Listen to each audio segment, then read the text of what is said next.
Judge hitting .310 after the one hit in game one. High fly ball, deep left. There it goes, soaring into history. He's done it. He has done it. 62. Aaron Judge is the American League's single-season home run leader. The AL King. Case closed. Well, if you're at the ballpark or you're at home watching this game, wearing the jersey for good luck, number 99 just gave you a shot and a memory of a lifetime. Congratulations, Aaron Judge.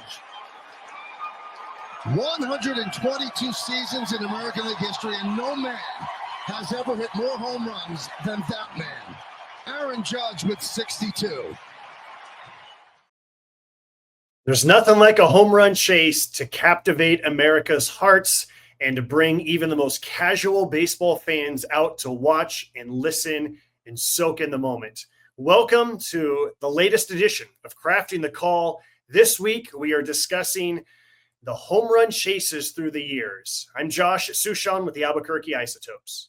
And I'm Jesse Goldberg-Strassler with the Lansing Lugnuts. And Josh, I'm ready to stare into history with you.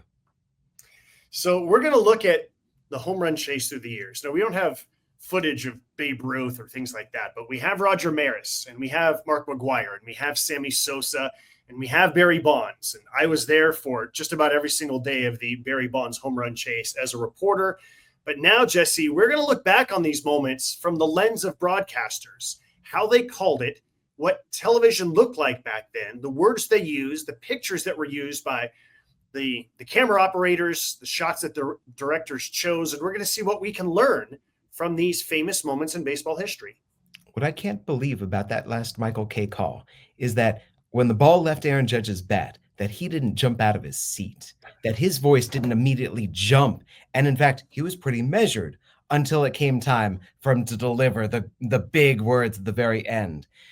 When you go back to Roger Maris chasing Babe Ruth, one of the first things you read is the stress on Roger and his hair falling out.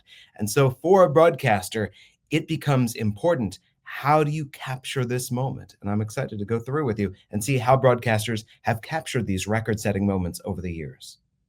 A few friendly reminders before we start with Roger Maris. Because of expansion, it was no longer 154 games. It was 162 games. Babe Ruth was this mythological figure, and a lot of people did not want his record to be broken. And it became very controversial, Jesse, about whether or not it should be a record because Roger Maris got to play in more games than Babe Ruth. Anything else you want to add about what sports talk would have been like or what the newspapers were like before we get into the final home runs for Roger Maris? Yes, I was reading about when Babe Ruth set the home run records initially, and that stadiums were not built for this because they didn't have to worry about stadiums having to corral home runs. No one was swinging for the fences until the Babe. And so because of that, they changed how stadiums were built to make it more difficult to hit home runs. So everything Jimmy Fox did and that Hank Greenberg did takes on an even more inspiring, sort of admirable feat that these guys are hitting home runs now in ballparks where they're specifically, through the architects, trying to stop guys from hitting home runs. But now we have reached a more advantageous era. So Roger Maris is hitting more homers and Mickey Mantle goes down with the injury. And I think that now we can say, oh, sports talk or social media, the power of the newspaper, the power of the press was immense on Roger as he comes through. Not the chosen one, not the one that they would like to break the Babe's record. And yet there he goes, continuing to homer each day. And this is a back-to-back MVP. This was not a fluke season. All right, let's get into Roger Maris, 1961. Nothing Baltimore, third inning. 2 outs, nobody on.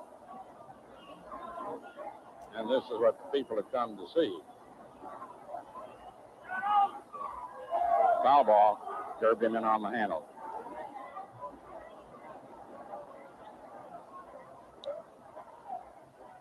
There it is. There it is. If it stays fair, there it is. Number 60.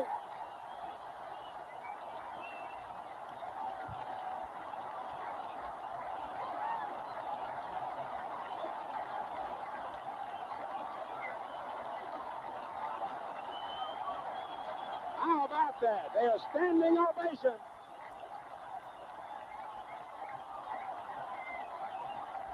A standing ovation for Roger Maris, who got number 60. And they're calling him out of the dugout. This is most unusual. They are asking him to come out of the dugout. Now this is something. They are standing and asking Roger to come out. Come out, Roger. How about this? Just come out of there. There he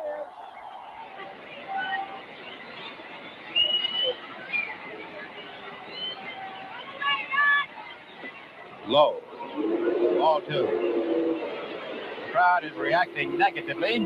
They want to see Maris get something he can swing on.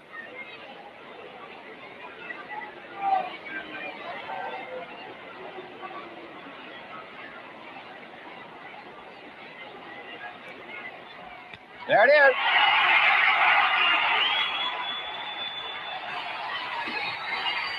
$61,000, somebody. He got his pitch. Look, $5,000. And here is the fellow with 61. You're seeing a lot today.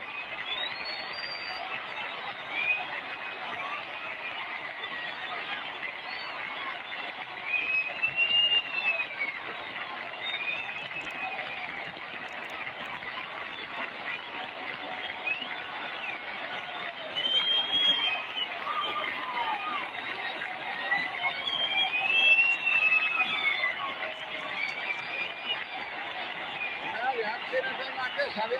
Nobody ever has, Red.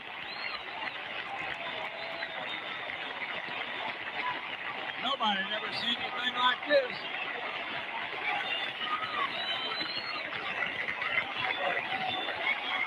Just standing up, waiting to see if Maris is going to hit number 61. Here's the windup. Fastball hit deep to right. It could be it. Way back there. Holy cow! Holy cow, what a shot.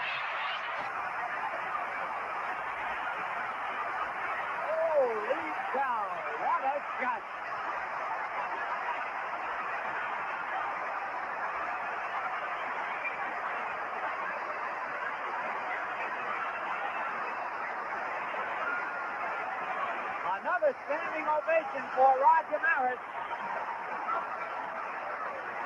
61 home runs. And All right. So in order there, who we just heard, Jesse, was Mel Allen, WPIX TV for home run number 60. Then we heard Red Barber, also on WPIX TV for number 61. And then the third clip was Phil Rizzuto on Yankees radio. Those are the announcers that we just heard. Talk to me. What do you think? It's so funny because if I had told you, okay, we got Mel, we got Red, we got the Scooter. Which one do you think is going to be on radio? Which one do you think is going to be on TV? And I go, oh, put Scooter on TV. This was going to be so much fun. He's not the natural broadcaster that the other two are. You've got the broadcasting super team. The Dodgers have headed out west. And so Red Barber is no longer broadcasting Dodger baseball. It's Vin Scully's show. He is stuck in New York, and he has joined forces with Mel Allen. And we've got two titans. And so much of what broadcasting is because of these two. It is such a gigantic contrast to me in listening to the way that Michael Kay called Aaron Judge's home run, where it's all about Kay's words and Kay's catchphrases, and Kay's trying to find the poetry and the grandioseness, the gravitas of the situation. The way that Mel Allen called number 60, Josh, it seemed to me, the first thing I wrote down was, he's matter of fact. He's matter of fact as Roger's standing in, and he's calling this, and the crowd's deliriousness breaks him out of it. And it is that helps him understand just how enormous this is and how amazing this is as he's enjoying this. And this is most unusual, he says, when the Yankees teammates bring Roger Maris out onto the crowd. That breaks through Mel. That breaks through his professionalism. And you can really hear him affected by it. Because until that, this professional broadcaster who is an enormous homer broadcaster for the Yankees. He was accused of gigantic homerism. You could never know. As a matter of fact, it's a little bit bored. It's a little bit so nonchalant that it goes from neutral to negative. And then Red Barber, the way that Red calls 61, once again, we've got the catchphrase of how about that, but it's the reaction of the crowd that unsettles Red and turns him more human. Whereas Scooter, the second that ball leaves, Scooter is so excited about this, he loses himself and he's a part of it all. So that's what really gets to me is we go from the professional broadcaster to the former ball player turned player and how affected all three of these men were by the crowd and the atmosphere and the moment. What did you think? So when television first started, the newspaper columnists consistently mocked the broadcasters for speaking too much. They said, just shut up. We don't need you to tell us anything. We can see it. And that is very evident in the style. In the early days of television, it was very much just saying, ball one. Low. Curved him on the hands is what we hear Mel Allen saying. Both of them just say, there it is. Mel Allen says, there it is. There it is. Red Barber says, there it is, 61. And then he goes into $5,000 for somebody because of the chaos to get the ball. And then even as Maris is rounding the bases, he says, the fella with 61. He doesn't even say his name. If I didn't know better, I would think that Mel Allen and Red Barber did not want him to break the record, that they wanted Babe Ruth to still be the record holder because it was so – they weren't caught up in the moment. But then, as you said, the crowd then got them into the moment. And the whole this is most unusual. I don't know if this was the birth of the curtain call. It was not called curtain call back then. This might have been the birth of the curtain call. And so that it's so understated to the point where I'm wondering, do these guys even care what he's just accomplished? And then, like you said, Scooter, holy cow, he says twice. He says, what a shot. Like his energy is palpable on radio, whereas the other two, again, I don't know if it's because they're so worried about the criticism of newspaper reporters or if they just wanted Babe Ruth to be the record holder. But I'm like, oh my gosh, this just doesn't feel like it should feel for such an amazing moment in baseball history. I would think that Red and Mel probably reacted differently to the criticism because Red was never a guy to talk a lot and Mel talked constantly.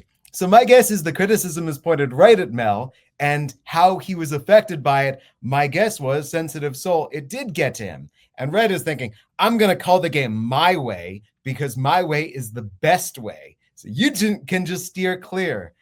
But it's true. The fact that this is momentous. This is one of the most important moments of the midpoint of the 20th century when it comes to baseball. And Mel and Red, it's all right. There it is. There it is. Yes, there it is. We didn't know if he would get there. He's been struggling to get there. He hasn't gotten there. And the time was ticking, and we're going to give him an asterisk in the rule book. Okay, so that's the actual calls of the home runs. Let's now hear how Hollywood had the broadcaster say the call for number 61. Still fighting for that ball out there. People are climbing over each other's backs. Only 23,000 fans here to see this. Come on, Rod. Here we go. Roger Maris comes to the plate for the second time. Roger Maris. They're getting busy in right field. Number 9.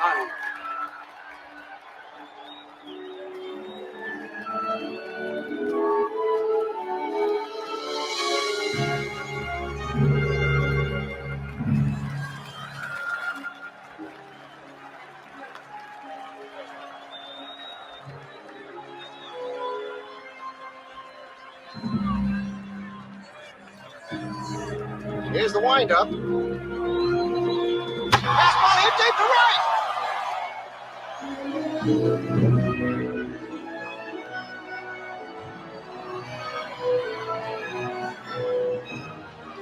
Holy cow! Go.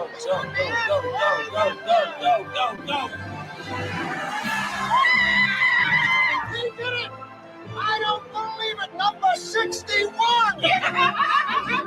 Unbelievable, Roger Maris. Yeah.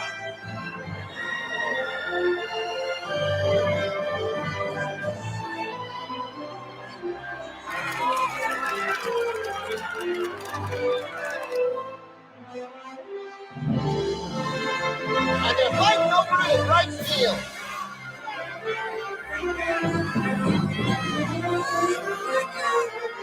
How about that? He ran that out just like it was his first.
Joe Grafossi as Phil Rizzuto and Shooter McGavin as Mel Allen. What did you think, Josh? So Billy Crystal directed. Billy Crystal's a huge baseball fan, a huge Yankees fan. I think it's a beautiful scene from a cinematic standpoint. I feel like because of The Natural, a woman has to stand up before a big home run, right? The score that gets played must be similar to The Natural. It can't be the exact same thing as The Natural, but it has to be similar. The way that Yankee Stadium looks, computer animation looks amazing. I like the touch of the fan running on the field, to shake his hand and then just runs back and no security arrests him or anything. Like, oh, okay, the fan just ran on the field. So it's a beautiful scene, and it's all things considered, it's somewhat accurate. I mean, it's fairly accurate in terms of what Roger Maris looked like and the way that he rolled up his sleeves and the fact that he didn't use batting gloves. And, they got a lot of details, like really accurate in terms of like critiquing the broadcaster breakdown. We just heard it's not at all like the ones that we actually heard. It's similar, but it's, it probably fits the movie the way that the movie needed it to be told. Christopher McDonald as Mel Allen still takes me totally aback. It's like seeing John C. McGinley as Red Barber in 42, where I'm going, I see what you're trying to do there, but I don't know if we're getting there. But as long as you give me a good Scooter holy cow, I'll be okay. Right. Yeah. I also thought it was interesting how at the beginning, Billy Crystal made it a point to have the broadcaster say only whatever it was, 24,000 in attendance or something, right? That's clearly a detail that Billy Crystal wanted us to know about what people thought about this, right? That only 24,000 people showed up. And yet, as you look at that ballpark, do you see any empty seats? Right. Where are all the empty seats? Yeah. I also find it interesting, the whole like $5,000 for somebody. And the movie, the next scene in the movie is the fan who got the ball and the press conference and all that. And I didn't want to get bogged down with too long of movie clips, but I think that this was also basically the birth of the curtain call. And it started to become the birth of getting the baseball, but it was a long time before capturing a key baseball really became a thing, which we're going to start to get into as we continue on here. Yeah, what I do appreciate about this, even though, they're trying to tug on my heartstrings. Oh boy, with the music and everything else, it gets into, unlike how Red and Mel initially perceived it personally, the home run chase is big, and it means a lot to a lot of people. And as you heard from the real moment with the crowd, it meant a heck of a lot. And this was excitement in the best possible way over a regular season game for a New York Yankees team and a fan base that is used to winning championships. And yet this was a one-of-a-kind thrill. So, yeah, I think now we're fully into the home run chase because it's going to be a while before Roger Maris is threatened. Yeah, so as Jesse mentioned, ballparks got built differently. And then you start to get into these cookie-cutter stadiums that were built in the 60s and 70s. Roger Maris hit 61 home runs in 1961. Nobody hit 50 again until George Foster in 1977, when George Foster hit 52. So even hitting 50 became this extremely difficult thing to do. Then you get to Cecil Fielder, hit 50 and then also 51 on the final day of the 1990 season. He had just come back from Japan. And all of a sudden it's, okay, maybe you can hit 50. And then you start to look at the bodies of players in the late 80s, Jesse. You look at the size of Pete Incaviglia and Jose Canseco, and you start to see the changes in what bodies look like. Mark McGwire famously hit 49 home runs in his rookie season, 1987. Going into the final day of the season, he had a choice to make of whether he was going to play or not. His son was born that day, and so Matthew McGwire was born on the final day of the season. He did not play, and McGwire said at the time that Matthew was his number 50, and that was a big storyline as we get into the 90s, where McGwire is barely hanging on to the A's roster, and he's constantly hurt. And the Bash brothers are really no more because Jose Canseco has been traded and Mark McGwire cannot get in the lineup because of his foot injury. And then he starts to get healthy, and then he starts to hit home runs. And then the A's trade him to the Cardinals. And when you add up his A's and Cardinals home runs in 1997, you go, oh, okay, he hit a lot. He was over 50 again. And now we get to 1998, Jesse. There is expansion. There is diluted pitching. And now we get into the next home run chase. Yeah, I'd like to add, too, Colorado is now a thing. The Rockies were an expansion team, 1993. It's great to hit there, and they put together a lineup full of home run hitters. Castilla and Galarraga and Bichette and Ken Griffey Jr. is out there crushing home runs. This is now a landscape where you hit for power. I remember those initial Detroit Tigers teams of the early 90s, where it was Cecil Fielder, but he was joined. And here's Rob Deere alongside an Incaviglia, Mickey Tettleton. And it's just a team of guys all swinging for the fences. And it does not matter how many strikeouts you have. And so that brings us into the end of the decade where the sport is dedicated to home runs. And you mentioned the changing of bodies, and weight training is a gigantic thing. And everyone is trying to get bigger and bigger muscles. And as you see at that time, you remember the caricatures in the way that baseball was being advertised and promoted. Everything was comic book superhero swollen bodies. So here we go to the National League Central, and an old rivalry gets invigorated with something that until this point really had been the American League home run chase. There it goes! Number 61! Is it there? Yes! And McGwire is alone with Roger Maris.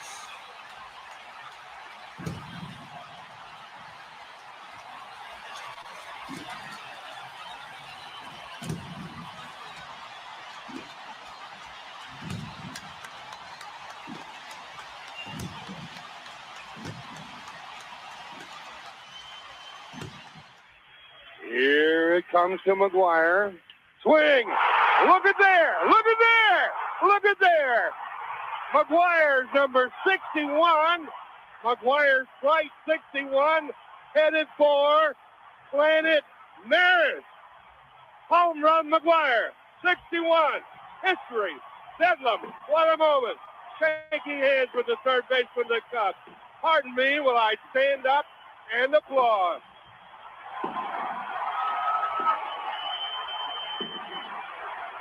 All right, I'm going to pause it here. We just heard Bob Carpenter on TV, Cardinals TV, Jack Buck on Cardinals radio. And we got another, there it goes, right? Mel Allen said, there it is. Red Barber said, there it is. Bob Carpenter said, there it goes.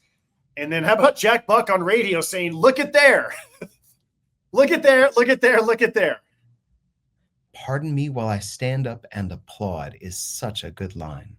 And I remember that headed for Planet Maris is just, on paper, you go, Maris, you just add an I. I get it. Yeah. It's so fun. All right. So that's 61, and let's continue. Mark McGwire picks up his son, Matt. Points to the fans. Points to the police on the field. Greeted by his teammates. He's even with Mark McGwire. What a Cardinal moment this is. What a baseball moment this is. It has never happened before here in St. Louis. And Mike Shannon, this is one of the greatest moments that you and I and Joe Buck have ever shared.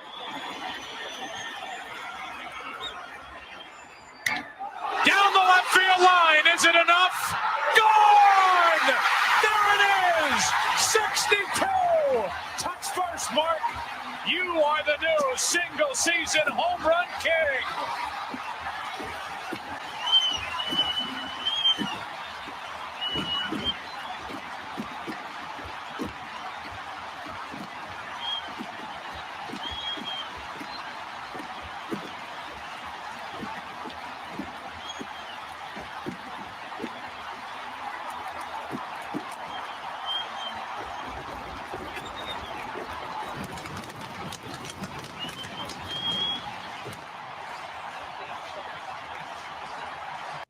Okay, I'm going to pause it here, Jesse, because I feel like 1998 was the year that it became socially acceptable for men to hug each other.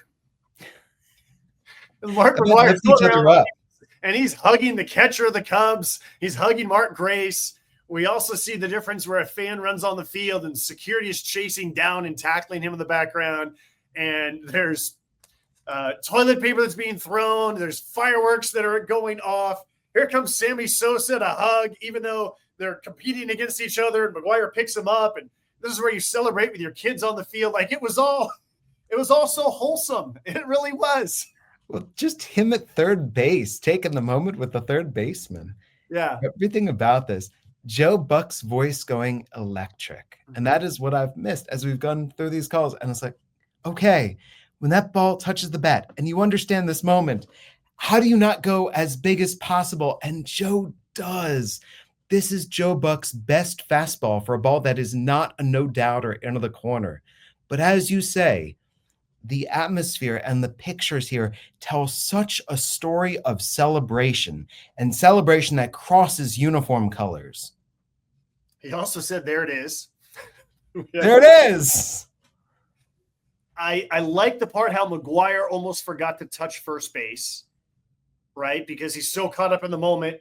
And Joe says, touch first base. So I thought it was just a great spontaneous thing to add to the picture right there. Yeah, this is Joe Buck, early stages of his national career. Remember, his first year with Fox on the World Series was 96. So this is his third year as the voice for Fox baseball. And go ahead. Think about Joe Carter. How could you not? If you're any kind of baseball fan, broadcast connoisseur, you immediately think about Joe Carter not touching first and Tom Cheek saying, touch 'em all, Joe. I know that's what immediately came into Joe Buck's mind. Mm-hmm. All right. Well, that was the record breaker, but we were far from done with the drama in September of 1998. The 2-1. Swung on, there she goes. Number 62. Move over, Big Mac. You got company.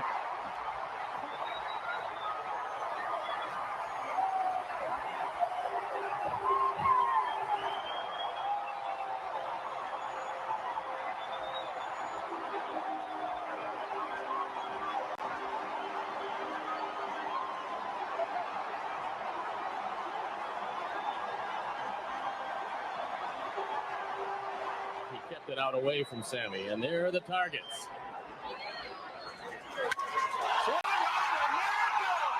Deep left field, can you say 66? Sammy's got the home run lead.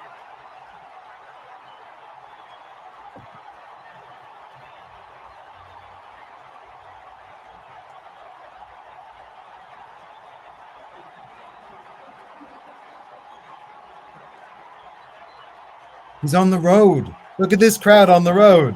You see Osmus waiting inside. Lima throws the Astrodome in Houston. Right where Osmus wanted it, and that was right where Sammy wanted it. An inside fastball, and he took it way back into the third deck. He just can't hit it much harder than that. Watch where this one comes down. Sammy, 66th home run of the year has brought the Cubs dead even, 2-2. All right, so before we continue on here, we got another there she goes and another there it goes. Josh, how often do you say "there it goes" when you're calling a home run? Now that I think about it, I've said it a few times. I'm curious how often I say it. I remember about 3 years ago, the Isotopes set the all-time minor league record for most grand slams in a season. And I think I said "there it goes" or "there she goes" or something like that. I know that I don't use it very often. And I can understand why that phrase does get used so often, because it does seem fitting. It's short, it's punchy, you know what it means. I can't fault any individual in using that phrase, but I can't stop writing it down and commenting how many have used that very similar phrase. Well, especially because we've gone back and we've looked at the older broadcasters. The call back then was going, going, gone. We didn't hear that once. We heard "there it is." And now we've got "there it goes." This is fascinating to me. And there's a little bit of me which goes, they are listening to each other. They're watching one another's highlights. They cannot help if it just sneaks into the subconscious. But Carey going with the "move over Big Mac, you've got company" is excellent. Yeah. I liked it a lot. And just the idea that Sosa caught McGwire, right? Yes, he did. Yes. There was a new home run king at this moment that Sosa hit this home run. Oh, by the way, the Cubs were trying to get to the postseason in 1998. Like, every home run mattered for Sosa. The Cardinals were long out of it. It was riveting theater. And now we know, based on how much smaller McGwire and Sosa are, what was happening. But my goodness, Jesse, what a time it was to be alive in September of 1998. ESPN was cutting into programming to show the at-bats live. Like, it was mesmerizing. We didn't have phones to tell us that someone was coming to the plate, and so that we could watch things on our phone. But we found ourselves somewhere next to a TV as they were cutting in, so that we could watch these things. It was incredible. It was so much fun. For me, it was radio. Okay. It wasn't the television.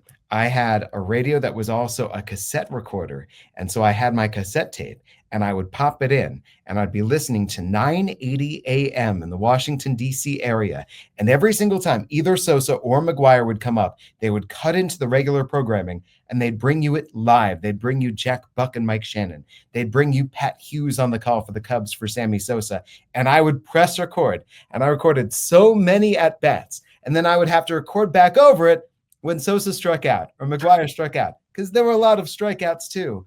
But I just remember hearing all of these calls as they were happening. Or someone would say, "We've got an update from Chicago." And I'd go, "Here we go, record." What did you do with those cassette tapes? I still have it. Do you really? Yeah.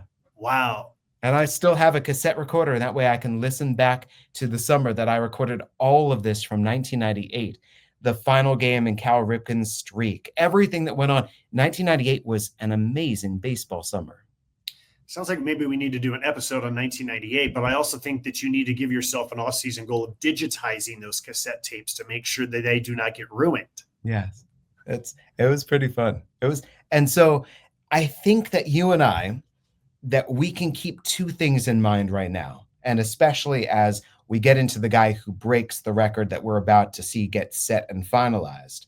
And that is, we can talk about how performance-enhancing drugs were used at the same time we can say, listen to this atmosphere, watch these pictures, and let's examine how did the broadcaster choose to describe this. Well, we're not done with 1998, so let's keep going here. Yes. Mark McGwire this year has tied or broken 29 Cardinal, National League, or Major League records this season. Let's see if he can take a lead in setting another one. Fly ball, left field. Number 67. No man has hit more home runs in a single season. They're going to try and come in. This is where many people make mistakes. High fly ball, line drive, deep center field. Number 68.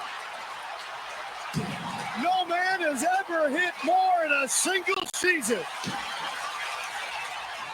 Now the 1-1. Into left field. Back at the track at the wall. Historic number 69.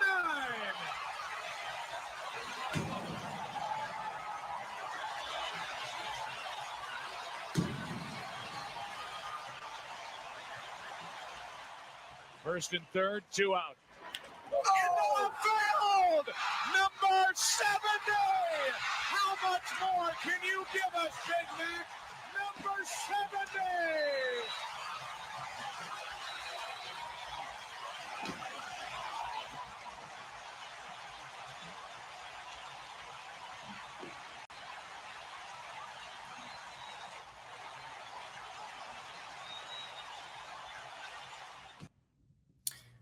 My initial takeaway here from those last 4 home runs that we saw, Jesse, is that how it was the number, just what numbers mean. Like, we rarely even heard home run, gone, out of here, all of these usual home run phrases. It was 67, 68, historic number 69, 70 were the words that were used, because at that point it was just about the number. That's it, just the number. I had the same reaction, that you don't have to say gone. You don't have to say out of here. Here's the pitch. 67.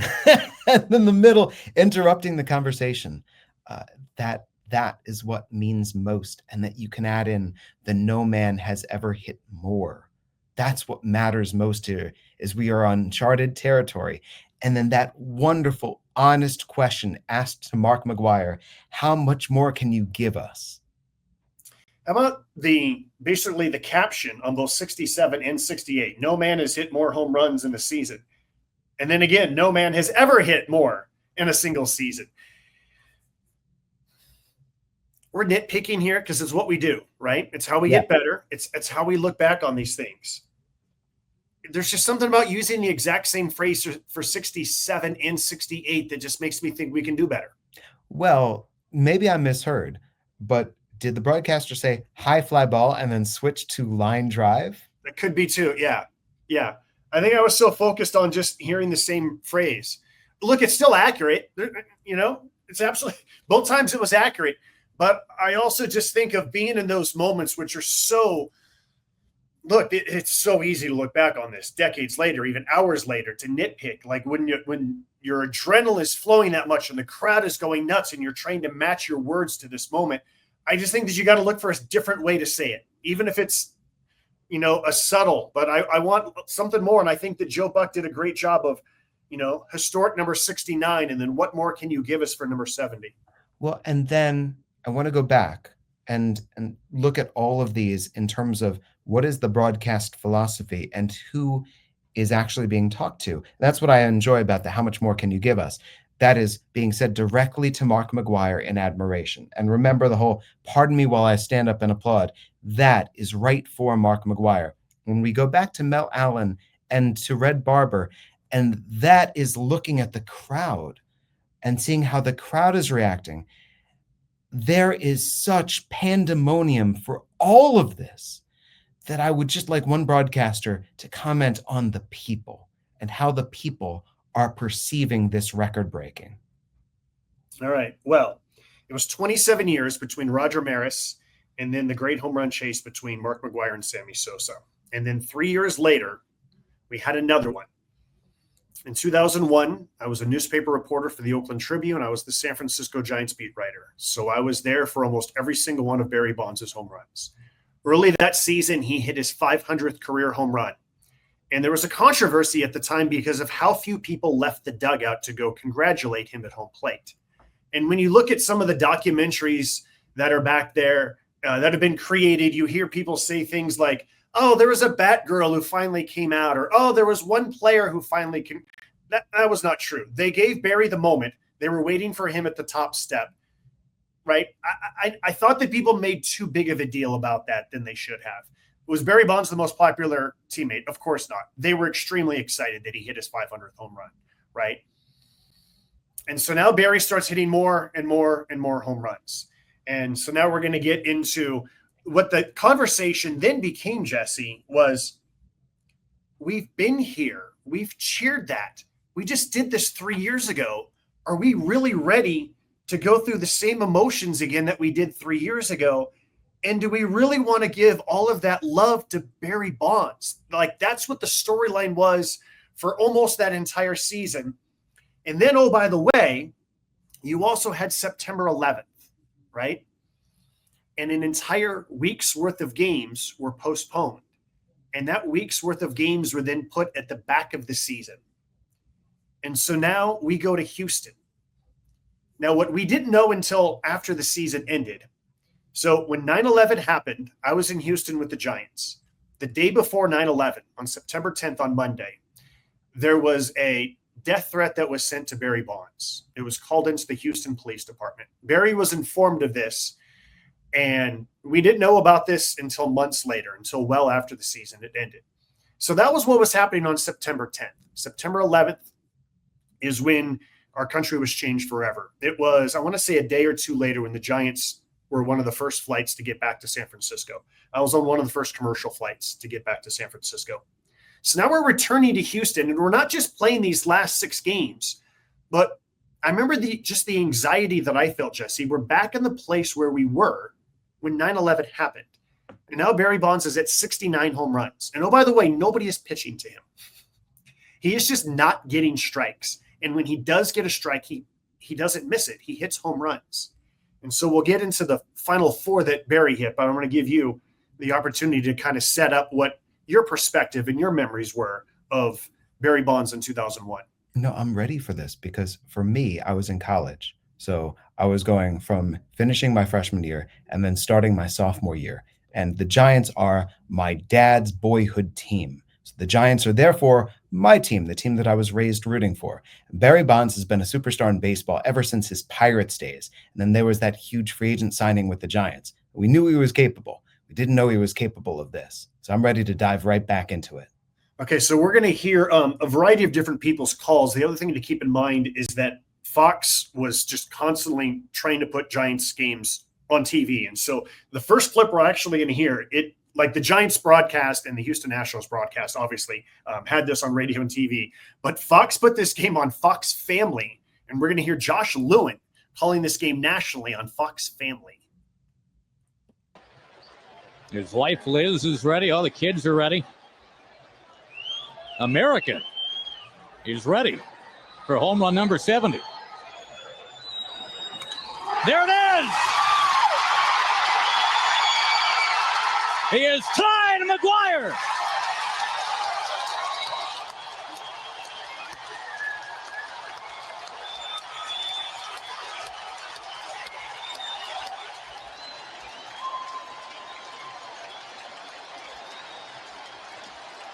Go ahead and try not to love him right now. Yeah, it's tough, isn't it? Man, oh man, was that beautiful or not? Okay, so I'm going to pause it here because in order to shorten this clip, it was a really long layout that the announcers had in which you saw lots of shots of Barry, his wife, his mom, his kids, and it was a really beautiful scene. And so for Josh Lewin's reaction was, try not to love him right now. I wanted to use this clip because I think it captured what the sentiment was.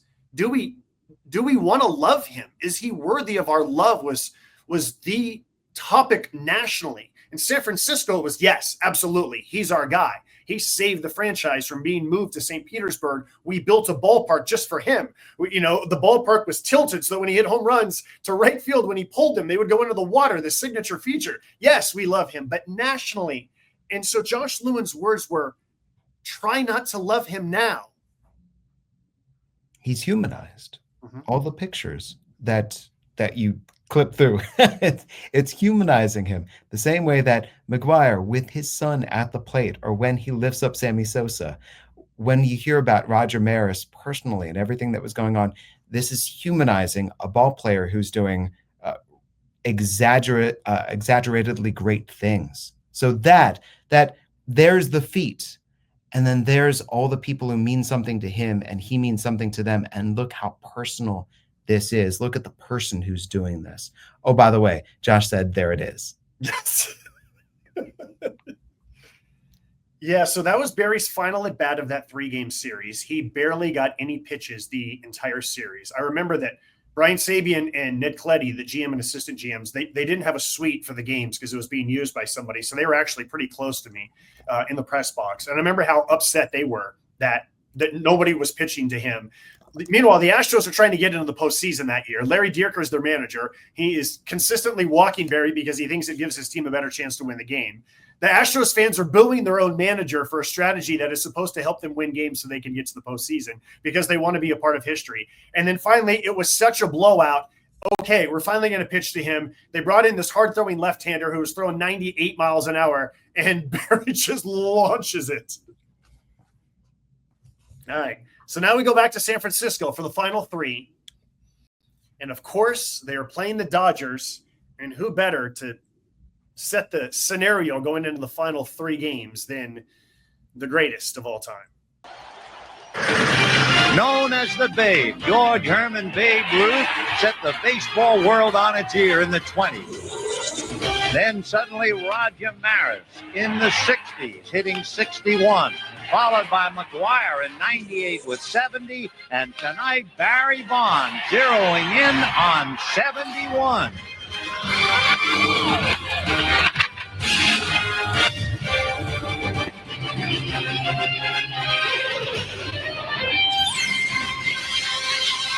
Air guitar music. It's time for Dodger Baseball. Live from Pac Bell Ballpark in San Francisco, Fox Sports Net 2 presents the Dodgers as they take on the San Francisco Giants. Hi, everybody, and a very pleasant Friday night to you. Welcome to Pac Bell in San Francisco. You know as well as I do what's going on, but make sure you keep things proper perspective. First of all, the Dodgers are up here trying to beat the Giants. They're not trying to beat Barry Bonds. The Dodgers are trying to punch a hole in the Giants' effort to survive either as a wild card or as a division champion. So that's the main objective. And everywhere we've gone, people ask the same question: are they going to pitch to Barry Bonds? And they will pitch to him if they have to, but they're going to try and beat the Giants. We'll get to the starting lineups. We'll have it all coming up right after this. Another thing I'm going to add before we get into the games is that, the Giants were still trying to get to the postseason. The Dodgers had just been eliminated. All the years that it was the Giants that spoiled it for the Dodgers that eliminated them, and now the Dodgers are trying to do this exact same thing as well. And this was an epic game. This was actually one of the greatest games in baseball history. The Dodgers, I want to say, scored 5 runs in the top of the first inning. And so all of the energy in the crowd is like, oh my goodness, are we really going to get eliminated tonight by the Dodgers? And are they going to pitch to Barry Bonds? So let's get to it. Quick timeout. Vin Scully with the Fox baseball music. Yes. It's so weird, isn't it? If I hadn't heard it, I would not have believed that that was a thing that existed.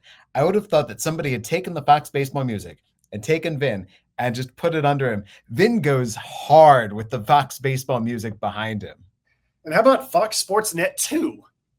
This was on Fox Sports Net 2. Look at all snapshot. Look at all the boats that are out there. Look at all the kayakers are out there, right? We had the scene at Yankee Stadium for, $5,000 for somebody, and now you got people out in the water ready. Well, that whole idea of wherever we go, people ask, are the Dodgers going to pitch to him? And Vin's answer was basically, no, they're not going to pitch to him. Well, let's see.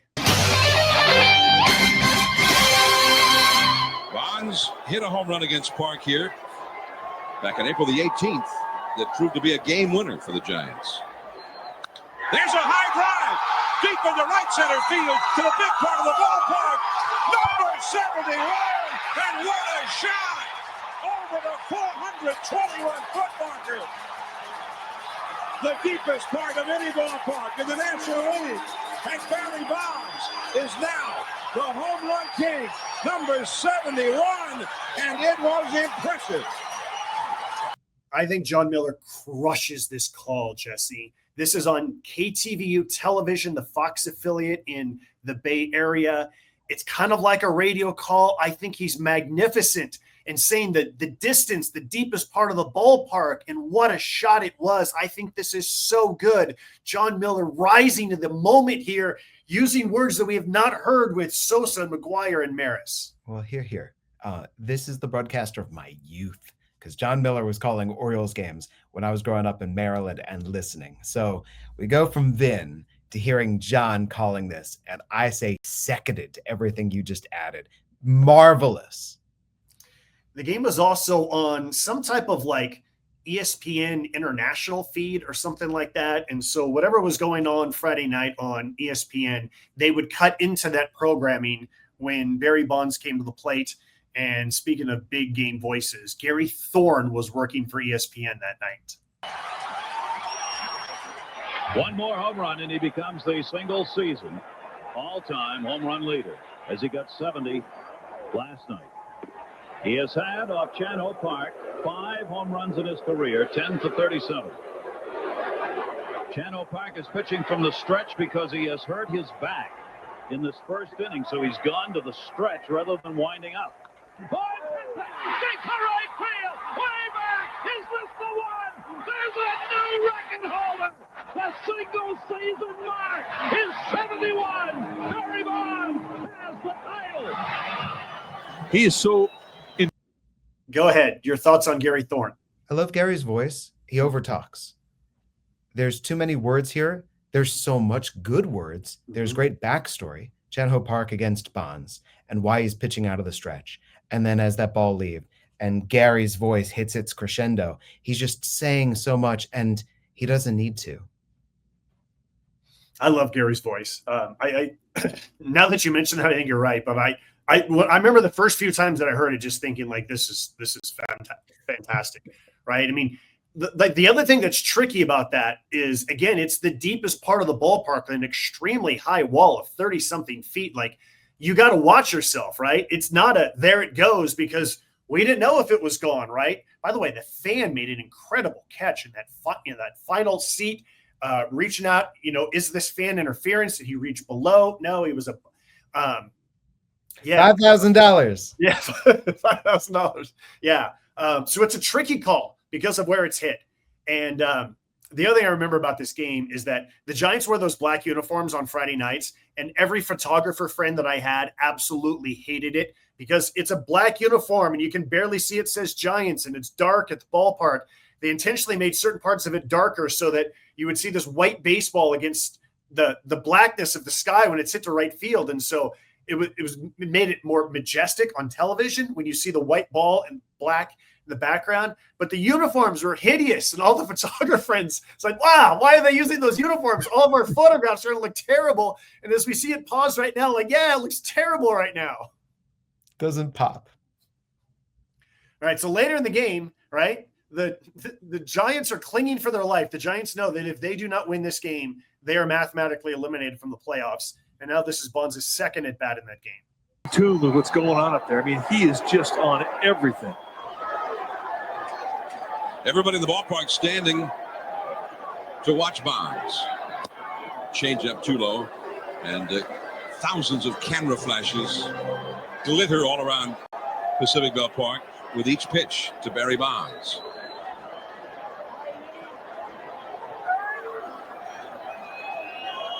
One and one the count. There's a high drive. Grissom back in center field. He's all the way back to the wall. Number 72. Oh, man. 72 and counting for Barry Bonds. First he broke the record.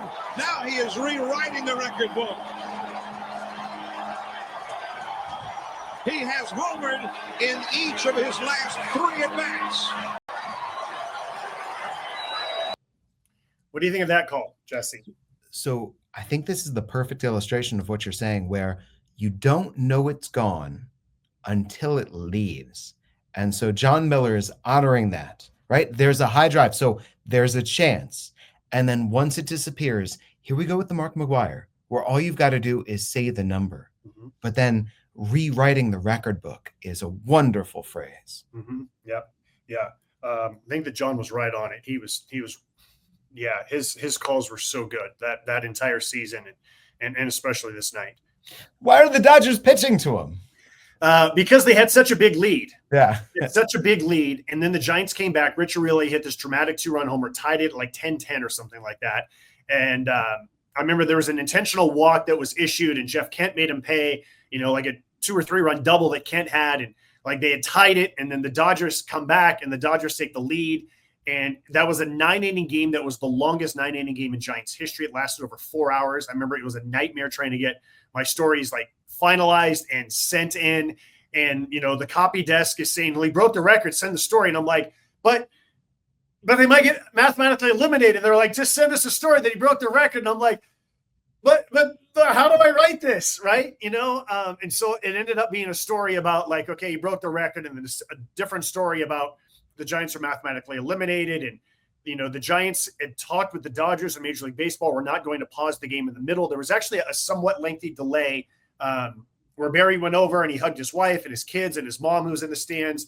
It was not like a controversy, but Barry's dad was hosting the Bobby Bonds golf tournament in Connecticut. And you go, well, why would he be doing that? And remember, the season was pushed back a week because of 9/11. He had already committed to this. So at one point, they hand a cell phone to Barry in the dugout so his dad can congratulate him in the dugout. Barry ended up having another fly out. He was walked later in the game as well. So he finishes with 72 in this game.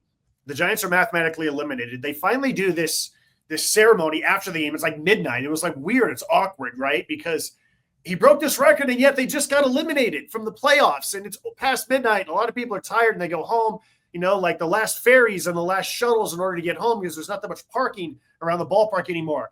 And I remember just thinking that I actually kind of felt sorry for Barry that night. Like, here is this crowning moment of his career. He has broken this all-time record, and it happens like, what was the knock on Barry? He had never won a postseason game or never won a postseason series, and that he failed in the clutch for the Pirates in those years, and that he didn't come through for the Giants in their first couple of years in the playoffs with him. And by the time that he breaks the record, it was 10 o'clock on the East Coast. And by the time the game ends, it's midnight on the West Coast.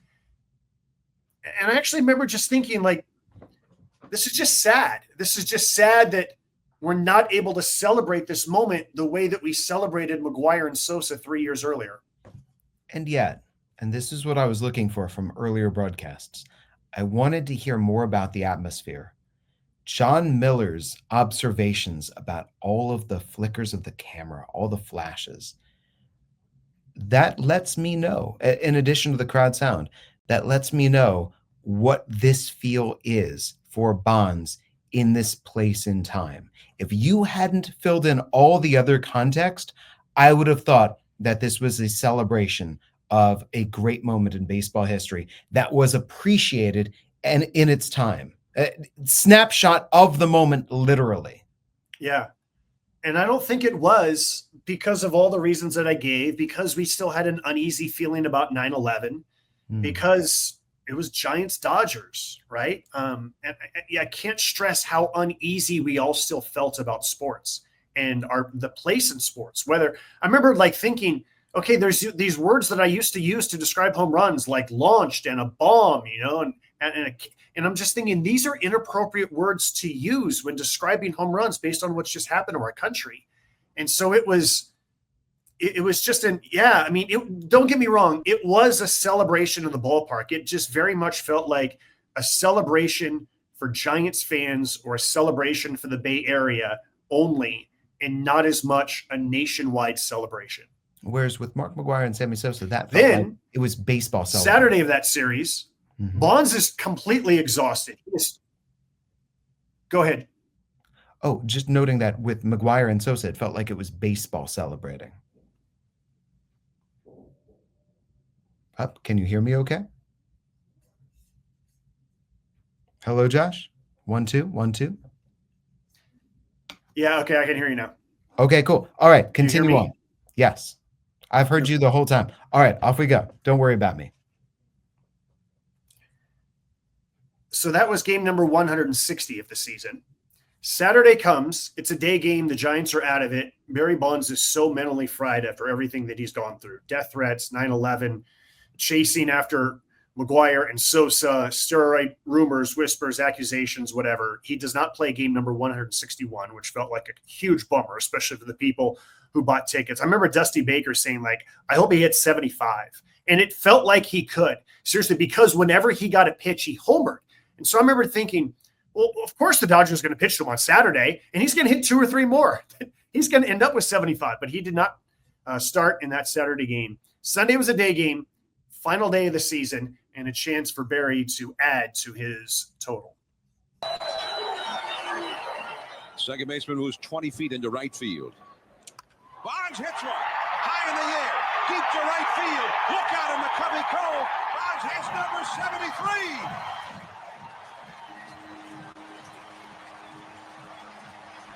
The record has changed again. Barry Bonds over the big wall in right, out toward the water. Number 73. And count it. That felt like a Jon Miller routine home run call, right? It now has reached that point where he gives it to you, and there's a little pause, and it's 73. And I don't know, this felt less momentous than the others. I agree, and I think it's because he's the record holder, right? Yes. Sosa's not chasing him, right? It's just the question of how many is he going to end up with. And there was also just this collective sigh that after all of that work through the season, the Giants were not going to the postseason. It felt like the movie had ended and the credits had rolled. And then, oh wait, there's this other last scene that if you stuck around the movie theater, that you would get to see this last funny scene, where Ferris Bueller is telling you the movie's over, you can go home now, right? But nobody wanted to go home because they'd already bought tickets and they were there and they wanted one more piece of baseball. And of course, we started with $5,000 for somebody, and then the controversy over the ownership of the baseball and who had it and then who took it from him. And that became a very lengthy legal saga about ownership of a baseball. It was nuts what that led to. Yeah. By the way, 43 miles an hour on that knuckler from Dennis Springer. Yeah. Boy, from where we started to, the word that comes to mind for me is ugliness. The ugliness of how this is ending with the home run chase, where it turns bitter and carries over into the baseball. What a contrast from the Roger Maris home run that a teenage Yankee fan wrestles away and grabs and gets rewarded and is remembered forever. And now it's just different. Yeah. Look, by 2001, it was, there's a lot of bodies that have changed. Look at what Barry Bonds' body was when he was a rookie. Look what it was in 1997. Look at how much bigger he's gotten. And it wasn't just started. There was absolutely a sense by 2001 of we can't believe what we're really watching. And so what should have been this super fun celebration, I think we all had these mental asterisks that were in our head, right? With Roger Maris, it's going to be, the record book is going to have home run champion 154 games and a separate category for 162 games. And now it became McGwire and Sosa and Bonds and our own versions of asterisks, which really continue to this day. Yeah. What a contrast from the, I would say, the cynicism of Red Barber and Mel Allen getting broken by the crowd's delight. And then we even go ahead to Aaron Judge when he hit his 62nd. And there's a lot of people are entitled to their opinions, who think that he's the real single season home run king, right? And, you go back to Michael Kay's words, case closed, right? Because he's the judge. Case closed, which, I guess it's a judge, but still, there's a lot of people who think that Aaron Judge right now is the real single season home run king, which is fine, right? No, I come back to, why did Babe hit the home runs he hit when he hit them? It's because at that time, nobody was swinging for the fences. And so for him to do so, the fences are reachable. And so all you need is a guy who's strong enough, who's swinging with an uppercut stroke, who is not going to be coachable and is not going to try to hit for contact. And a guy like that talented, can do it. So now let's change the external factors. Let's make it harder to do so. And then the factors changed. And in 61, with expansion pitching, with longer schedule, that's something that always needs to be considered when we perceive baseball. Why was Rogers Hornsby averaging over 400 for this 5-year period? What made that the case? why were so many bases getting stolen in the 1980s? Or why did Bob Gibson post an ERA in 1968 that buzzsawed through everybody? Baseball is something that should not be perceived as it's the exact same every single year. So many different things can change baseball in this way or that way.